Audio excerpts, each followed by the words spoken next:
As luzes vermelhas e azuis da viatura da polícia pintavam meu gramado em pulsos silenciosos e terríveis. Parado na minha porta, com o coração martelando contra as costelas, eu tentava manter uma expressão calma, uma máscara de cooperação para os dois policiais que pareciam grandes e cansados demais para estarem ali.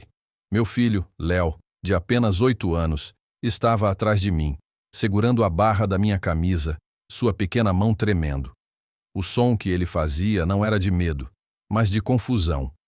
Um zumbido baixo e rítmico, um dos seus muitos ruídos autocalmantes. O mesmo barulho que iniciou tudo isso. Senhora, recebemos outra queixa de perturbação da paz, disse o policial mais velho. Seu tom era profissional, mas desprovido de qualquer simpatia. Sua vizinha, a dona Margarida, alega que os gritos são incontroláveis. Gritos. Era assim que ela descrevia as explosões de alegria do meu filho, seus cantos de felicidade quando ele alinhava seus dinossauros perfeitamente, o som agudo que ele fazia quando sentia o sol no rosto. Ele não estava gritando, ele estava vivendo, da única maneira que sabia. Oficial, meu filho é autista, eu disse pela que parecia ser a 100ª vez, não apenas para eles, mas para o mundo. Ele se expressa de forma diferente. Não é malicioso, ele está feliz. Do outro lado da rua, eu podia vê-la. Dona Margarida, uma silhueta na janela da sala de estar, as cortinas de renda ligeiramente afastadas. Ela não estava escondida. Ela estava assistindo, saboreando. Um sorriso presunçoso e vitorioso estava gravado em seu rosto, iluminado intermitentemente pelo giro das luzes da viatura. Aquele sorriso me quebrou mais do que qualquer palavra dos policiais. Foi uma declaração de guerra. Entendemos, senhora, mas a lei é a lei. Pedimos que tente manter o barulho em um nível mais baixo, concluiu o policial, entregando-me uma notificação de advertência. Assenti, incapaz de falar, e fechei a porta. O clique da fechadura pareceu ecoar pela casa silenciosa. Abaixei-me e abracei Léo, que agora estava quieto, o zumbido substituído por um silêncio assustado. As luzes piscando o haviam perturbado. Olhei pela janela a tempo de ver a viatura se afastar, mergulhando nossa rua de volta na escuridão suburbana. A luz da sala de Dona Margarida se apagou. O show havia acabado. Naquela noite, enquanto Léo dormia, eu sentei na escuridão da minha sala, a notificação de papel amassada na minha mão. A humilhação era um gosto amargo na minha boca, mas por baixo dela algo novo e duro começava a se formar. Não era raiva, era mais frio, era resolução. Dona Margarida queria paz e sossego. Ela queria que o mundo se curvasse à sua intolerância. Ela tinha escolhido a casa errada, a mãe errada e, definitivamente, o filho errado para atormentar. Olhei pela janela para o terreno baldio que ficava entre a minha casa e a dela, um pedaço de terra coberto de mato com uma placa desbotada de "Vende-se", inclinada em um ângulo triste. Uma ideia selvagem e audaciosa começou a tomar forma em minha mente. Uma ideia que faria Dona Margarida desejar os dias em que tudo o que ela ouvia era a canção feliz de um menino autista. Ela não sabia, mas sua paz e sossego estavam prestes a terminar, de uma vez por todas. Meu nome é Clara, e por 8 anos, minha vida girou em torno do meu filho, Léo. Ser mãe solteira já é um desafio, mas ser mãe de uma criança com necessidades especiais é uma maratona de resistência, amor e advocacia que nunca termina. O pai de Léo nos deixou quando o diagnóstico de autismo se tornou real demais para ele. Ele queria um filho que jogasse futebol, não um que encontrasse consolo no alinhamento de pedras por cor e textura. Então, éramos só nós dois contra o mundo. E que mundo maravilhoso Léo via! Para ele, a vida não era uma série de obrigações sociais, mas uma tapeçaria de maravilhas sensoriais. Ele podia ficar fascinado por 1 hora pela forma como a poeira dançava em um raio de sol, ou pela textura de uma folha de samambaia. Seus barulhos não eram aleatórios. Eram sua linguagem para a alegria, sua forma de processar um mundo que muitas vezes o sobrecarregava. Nós tínhamos nossas rotinas, nossos refúgios seguros. Nossa casa era nosso santuário. Até Dona Margarida se mudar para a casa ao lado, 2 anos atrás. Ela era uma viúva na casa dos 70, com cabelos perfeitamente penteados e uma expressão permanentemente azeda, como se tivesse acabado de morder um limão. Desde o início, ela deixou claro que nos considerava uma mancha em sua rua perfeitamente cuidada. As queixas começaram pequenas, uma nota passiva-agressiva na minha caixa de correio sobre a altura da minha grama. Comentários venenosos sobre as ervas daninhas no meu canteiro de flores, que eu não tinha tido tempo de arrancar porque passara o fim de semana na terapia ocupacional de Léo. É preciso manter um certo padrão, querida, ela me disse uma vez, olhando por cima dos óculos para o meu quintal. Pela valorização do imóvel, entende? Então, as queixas se voltaram para Léo. No início, eram olhares de desaprovação quando o ouvia rir muito alto no quintal. Depois vieram os comentários diretos. Você não consegue controlar esse menino? Ela perguntou um dia, quando me encontrou perto da caixa de correio. Ele faz uns barulhos tão estranhos.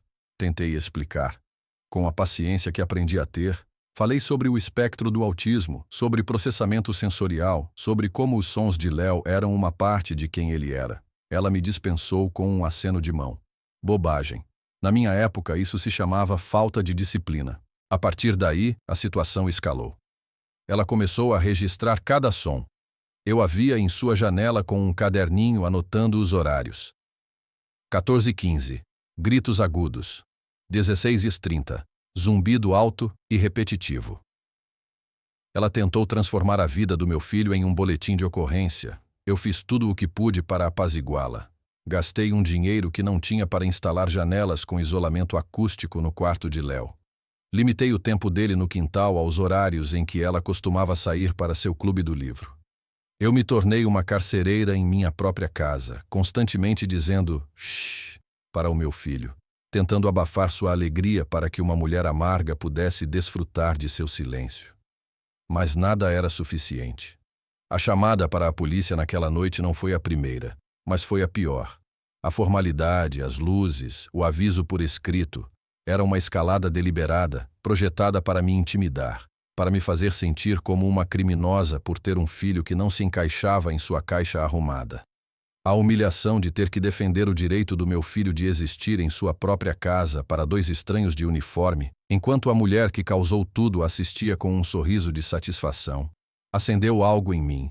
Naquela noite, após colocar Léo para dormir, com um beijo extra e um sussurro de que ele era perfeito exatamente como era, fui para o meu computador. A herança que meus pais me deixaram não era uma fortuna, mas era o suficiente. Eu a estava guardando para o futuro de Léo, para garantir que ele sempre tivesse os cuidados e o apoio de que precisasse, mesmo que eu não estivesse mais por perto. Era seu pé de meia, seu futuro seguro. Abri o site do banco e olhei para o saldo. Então, abri outra aba e procurei o anúncio do terreno baldio ao lado. O preço era alto, um investimento que consumiria quase toda a herança de Léo. Por um momento hesitei. Era egoísta usar o dinheiro do futuro dele para uma vingança presente? Então olhei para o quarto dele. Léo estava dormindo, seu rosto um anjo em repouso. A vingança não era por mim, era por ele. Era para garantir que ninguém nunca mais fizesse meu filho se sentir envergonhado por ser quem ele era. Era para construir um muro, não de tijolos, mas de propósito, ao redor do nosso santuário. Eu não estava gastando seu futuro. Eu estava investindo em sua paz presente. Na manhã seguinte, liguei para o corretor de imóveis. Minha voz estava firme. Quero fazer uma oferta pelo terreno na Rua das Acácias. Oferta à vista. Fechamos o mais rápido possível. O corretor ficou surpreso com a minha urgência, mas não fez perguntas. Em uma semana, os papéis foram assinados. O terreno era meu. Dona Margarida não fazia ideia de que sua vizinha quieta e acuada, a mãe do menino barulhento, acabara de se tornar sua senhoria vizinha. E eu tinha planos para o imóvel. Planos muito, muito barulhentos. O momento em que os agrimensores chegaram foi glorioso. Eu estava na minha cozinha tomando uma xícara de café e observei Dona Margarida sair para a varanda da frente, com o roupão bem amarrado, para pegar o jornal. Seus olhos se estreitaram quando viu os homens com suas estacas e teodolitos no terreno baldio. Ela os observou por um longo tempo com uma carranca de confusão. Ela provavelmente presumiu que uma família agradável e normal estava finalmente se mudando, aumentando o valor de sua propriedade. Uma semana depois, o primeiro caminhão de construção chegou, seguido por uma escavadeira que rugia como um monstro pré-histórico. O chão tremeu. As janelas da casa de Margarida chacoalharam. Ela saiu correndo, gritando com o capataz, gesticulando furiosamente para a sua casa, para as suas petúnias premiadas. Eu a observei da minha janela, um pequeno sorriso brincando nos meus lábios. O capataz, um homem corpulento chamado Beto, simplesmente mostrou a ela as licenças, todas em ordem. Eu não estava construindo uma casa. Eu estava construindo um santuário de um tipo muito diferente. Meu plano exigia mais do que apenas dinheiro. Exigia pesquisa e aliados. Passei semanas mergulhada em regulamentos de zoneamento, códigos de construção e leis de bem-estar animal. Descobri que o terreno era zoneado para uso misto, um detalhe que o corretor havia mencionado de passagem, mas que para mim era ouro puro. Com as licenças certas, eu poderia operar um pequeno negócio ali. Entrei em contato com a Patas Amigas, uma organização local de resgate de animais sem fins lucrativos, que estava sobrecarregada e com poucos recursos. Sua fundadora, uma mulher incansável chamada Patrícia, com mais paixão do que financiamento, quase chorou ao telefone quando descrevi meu plano. Você quer construir um abrigo? Com canis adequados? Uma área de corrida? Uma pequena clínica? Ela perguntou, sua voz cheia de descrença. Exatamente, eu disse. E quero que vocês o administrem. Eu forneço o local e a estrutura. Vocês fornecem a experiência e os animais. Era a parceria perfeita. Patrícia me guiou pelo processo, ajudando-me a projetar uma instalação que fosse segura, limpa e, ironicamente, o mais à prova de som possível para o conforto dos animais, embora a contenção do som para o exterior não fosse exatamente minha principal prioridade. A construção levou 3 meses. 3 meses de barulho glorioso e incessante. Martelos, serras elétricas, betoneiras. Começava às 7 da manhã e terminava às 5 da tarde, todos os dias da semana. O rosto de Dona Margarida passava por estágios de irritação, fúria e, finalmente, resignação exausta. Ela ligou para a prefeitura inúmeras vezes. Reclamou do barulho, da poeira, dos caminhões bloqueando a rua. Cada vez, um inspetor aparecia, eu apresentava minhas licenças impecavelmente organizadas em uma pasta e o inspetor ia embora, encolhendo os ombros para ela. Eu estava seguindo todas as regras. O sorriso presunçoso dela havia desaparecido, substituído por olheiras e uma boca permanentemente crispada. O dia em que a placa foi erguida foi um marco. Eu mesma a pintei. Letras grandes, alegres e azuis em um fundo branco. O Refúgio do Léo. Eu queria que ela visse o nome. Eu queria que ela soubesse, toda vez que olhasse pela janela, que a consequência de sua crueldade para com meu filho era um monumento à bondade, um que por acaso era muito barulhento. Então, os cães chegaram. O primeiro transporte da Patas Amigas. Uma van cheia de vira-latas de todas as formas e tamanhos, cães abandonados, resgatados de situações de abuso, encontrados vagando perdidos. Quando as portas dos engradados se abriram, o som irrompeu. Não era o som de gritos, mas um coro de latidos. Latidos excitados, latidos ansiosos, latidos alegres. O som da segunda chance. Eram 50 cães naquele primeiro dia, e o barulho era magnífico. Eu estava no quintal da frente do abrigo com Patrícia, observando os cães explorarem a nova área de corrida, quando Dona Margarida apareceu na divisa de sua propriedade. "O que é isso?" Ela sibilou, seus olhos arregalados de horror para a horda de cães latindo. "O que você fez?" Eu sorri, o primeiro sorriso genuíno e aberto que dei a ela. "Eu construí um abrigo para cães, Dona Margarida. Para cães que precisam de um lugar seguro, onde não serão punidos por fazerem barulho." Sua boca se abriu e fechou, mas nenhum som saiu. A compreensão do que eu havia feito estava lentamente amanhecendo em seu rosto. Ela olhou para a placa, o Refúgio do Léo, e depois de volta para mim.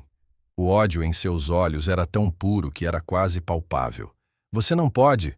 Ela gaguejou. Eu posso", interrompi, minha voz ainda alegre. "E eu fiz. Todas as licenças estão em ordem. Somos uma instituição de caridade registrada. Bem-vindos à vizinhança."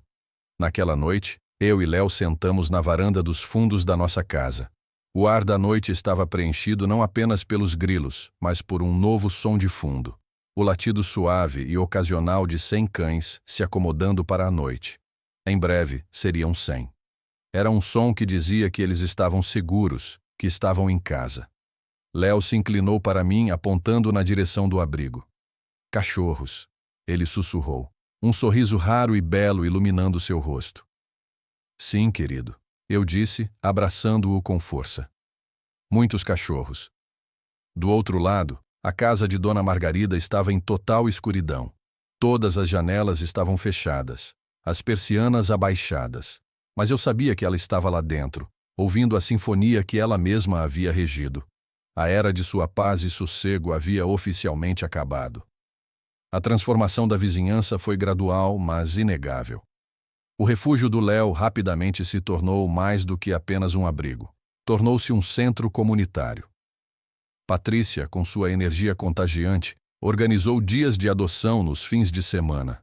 O gramado da frente, antes parte do terreno baldio, agora se enchia de famílias rindo, crianças brincando com filhotes e voluntários passeando com cães ansiosos.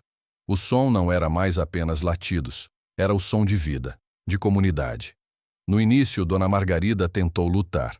Ela chamou a polícia novamente, reclamando do barulho. Desta vez, o mesmo policial mais velho apareceu. Ele olhou para o evento de adoção em andamento, para as crianças sorrindo, para mim supervisionando tudo com uma prancheta, e depois para Dona Margarida, que estava de pé em sua varanda, tremendo de raiva. Senhora, disse o policial com um suspiro cansado. É um abrigo de animais licenciado, operando dentro do horário permitido. Não há nada que possamos fazer. Ele nem me deu uma segunda olhada antes de entrar na viatura e ir embora. Foi a última vez que ela chamou a polícia.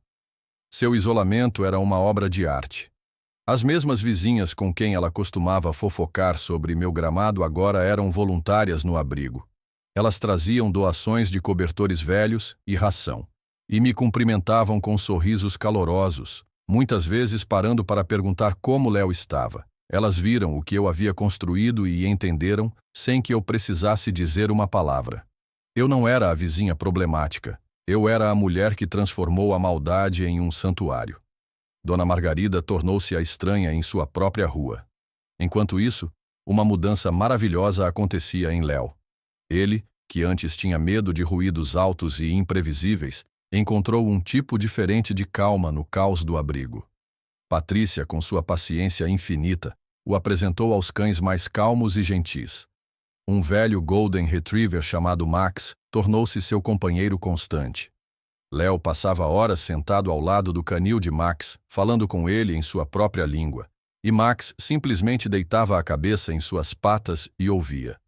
Comecei a levar Léo para ajudar nas tarefas simples. Ele enchia as tigelas de água, ajudava-me a dobrar os cobertores limpos. A responsabilidade e o amor incondicional dos animais o estavam tirando de sua concha. Seus barulhos em casa diminuíram, substituídos por conversas tranquilas com seus amigos de 4 patas. Ele estava encontrando sua voz, não em silêncio, mas em um propósito. A confrontação final aconteceu cerca de 6 meses depois que o abrigo abriu. Era uma tarde de sábado ensolarada. Nosso primeiro evento de arrecadação de fundos estava em pleno andamento. Tínhamos uma barraca de bolos, pintura facial para as crianças e uma fila de pessoas esperando para conhecer os cães adotáveis. O ar estava cheio de música, risadas e, claro, latidos. Eu estava conversando com o prefeito que viera mostrar seu apoio quando a vi marchando pelo gramado. Dona Margarida parecia uma década mais velha. Seu cabelo estava levemente desgrenhado e havia uma fúria desesperada em seus olhos. Ela passou direto pelo prefeito, ignorando sua mão estendida, e parou na minha frente. Você arruinou minha vida, ela sibilou, sua voz baixa e venenosa para que apenas eu pudesse ouvir. Eu não tenho um momento de paz. O cheiro, o barulho, é insuportável. Eu a encarei, não com raiva, mas com uma espécie de pena distante. Paz é algo precioso, não é, Dona Margarida? Eu disse calmamente. É engraçado como só damos valor a ela quando a perdemos. Você fez isso de propósito, ela acusou, as lágrimas brotando em seus olhos. Você fez isso para se vingar. Inclinei-me um pouco mais perto, meu sorriso nunca vacilando. Vingança é uma palavra tão feia. Eu prefiro pensar nisso como justiça poética. A senhora me ensinou uma lição muito valiosa sobre o que acontece quando se tenta silenciar a alegria de alguém. Eu decidi aplicar essa lição em uma escala maior. Eu gesticulei para o evento ao nosso redor. Olhe em volta. Veja todas essas famílias, essas crianças, esses cães. Todos eles encontraram um pouco de alegria aqui. Este lugar é um testemunho da ideia de que todos merecem um lugar seguro para serem eles mesmos, não importa o quão barulhentos eles sejam. Meu filho tem sua casa, e graças à sua inspiração, esses 100 cães também têm a deles. Seu queixo tremeu. Ela olhou para a placa, o refúgio do Léo, como se a visse pela primeira vez. A conexão final, a origem de sua miséria, se encaixou em sua mente. Ela não tinha sido atormentada por uma vizinha aleatória. Ela estava sendo assombrada pelo nome do menino que ela tentara esmagar. Ela abriu a boca para dizer algo, mas nenhuma palavra saiu. Derrotada, ela se virou e se arrastou de volta para sua casa, uma prisão de silêncio quebrado que ela mesma havia construído. Enquanto ela ia embora, Léo se aproximou e pegou minha mão. Ele apontou para um filhote que estava sendo abraçado por uma menina. Feliz, ele disse, uma palavra clara e perfeita. Sim, meu amor, eu disse, agachando-me para abraçá-lo. Muito feliz. E olhando por cima de sua cabeça para a casa escura e silenciosa de Dona Margarida, eu sabia que havia feito mais do que apenas me vingar. Eu havia transformado o ódio dela em um legado de amor. E esse era um som que nenhuma queixa de barulho jamais poderia silenciar. 1 ano depois, uma placa de vende-se apareceu no jardim impecável de Dona Margarida. Não uma placa de corretor de imóveis chique, mas uma daquelas baratas de loja de ferragens, escrita à mão. Parecia um ato de desespero. Eu a observava de vez em quando. Casais paravam, olhavam para a casa charmosa, e então seus olhos se voltavam para o abrigo ao lado. Eles ouviam o coro de latidos do meio-dia, viam as vans de voluntários indo e vindo, e então entravam em seus carros e iam embora. Ninguém queria comprar uma casa ao lado de um abrigo para 100 cães. A ironia era tão espessa que eu quase podia saboreá-la. Ela, que se preocupava tanto com a valorização do imóvel, havia tornado sua própria propriedade invendável. Ela ficou presa, uma prisioneira em sua fortaleza de silêncio agora violada. Eventualmente, a placa desapareceu, tão silenciosamente quanto apareceu. Ela havia desistido. Quanto a nós, nossa vida floresceu de maneiras que eu nunca poderia imaginar. O refúgio do Léo tornou-se uma instituição local. Recebemos subsídios da cidade e doações de empresas locais. Patrícia conseguiu contratar uma pequena equipe, e eu me descobri uma administradora surpreendentemente competente, lidando com as finanças e a divulgação. Deixei meu emprego de meio período e me dediquei em tempo integral à nossa causa. Léo encontrou seu lugar no mundo. A terapia que os cães lhe proporcionavam era mais eficaz do que qualquer sessão clínica. Ele aprendeu a responsabilidade, a empatia e a alegria de cuidar de outra criatura. Ele tinha amigos, não apenas os de 4 patas, mas as crianças dos voluntários que não se importavam com seus barulhos, que simplesmente o aceitavam como o menino dos cachorros. Ele ainda era autista, sempre seria, mas não estava mais confinado pelo medo ou pela vergonha. Ele era apenas Léo, e isso era mais do que suficiente. Eu me sentia uma nova mulher. A mãe ansiosa e acuada que andava na ponta dos pés em sua própria vida havia desaparecido. Em seu lugar, estava uma mulher que dirigia uma organização sem fins lucrativos, que falava em eventos comunitários, que não tinha medo de sujar as mãos ou de levantar a voz por aqueles que não podiam falar por si mesmos. Eu não havia apenas construído um abrigo, eu havia reconstruído a mim mesma. Numa tarde de outono, eu estava sentada na varanda, observando Léo jogar uma bola para Max no nosso quintal. O som dos cães do abrigo era um zumbido familiar e reconfortante ao fundo. Eu não buscava vingança quando comprei aquele terreno. Eu buscava justiça, um espaço seguro para meu filho. Mas no processo encontrei algo muito maior.